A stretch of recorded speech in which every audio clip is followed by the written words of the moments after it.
Okay, now when it comes to herbal treatments, holy basil is probably the most interesting of all of the herbal nootropics, and it's more than just its nootropic effect. Holy basil, a lot of people know of it as Tulsi. People drink a lot of Tulsi teas and things like that. But the effect seems to come from an ingredient in the holy basil or Tulsi. It's called ursoleic acid. Now, ursoleic acid is a common supplement used in the bodybuilding industry, and holy basil is a very common source of this. The interesting thing about ursoleic acid is it gets into muscle cells, and it activates this gene called FNDC5. Now, FNDC5 has some really strange effects. It works as a prohormone, but it also works in the cell to increase IGF-1.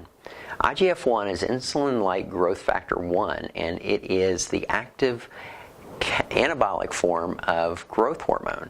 And so bodybuilders like to think that they're using it to increase muscle mass. They use it after workouts and things like that. But let's talk about what else this does. Now, the FNDC5 is a prohormone when it gets to the liver. It goes to the liver and it activates a detox system, and it activates this hormone called irisin.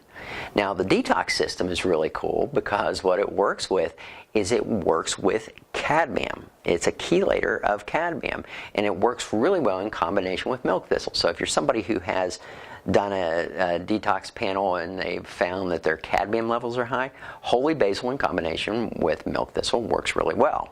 Now, here's where the nootropic effect comes in. The irisin that's released goes to the brain, crosses the blood-brain barrier, and the irisin actually activates BDNF, brain-derived neurotrophic factor. Now, this is one of the greatest benefits to the brain because it is very neuroprotective, and it also helps with increasing neuronal plasticity, so learning and all this. But it's very neuroprotective. That's the main aspect of it.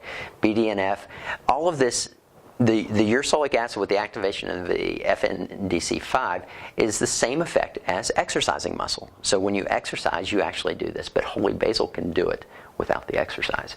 This is not to say you can get the benefits of exercise necessarily without actually doing the exercise. But the brain can actually derive some of that by taking holy basil. So holy basil is one of the ones in my armamentarium of brain health. I love it. I don't notice anything overt with it, but the fact of what it does really resonates well with me. So 500 milligrams twice a day is kind of the perfect dose for holy basil. I would add that to your stack.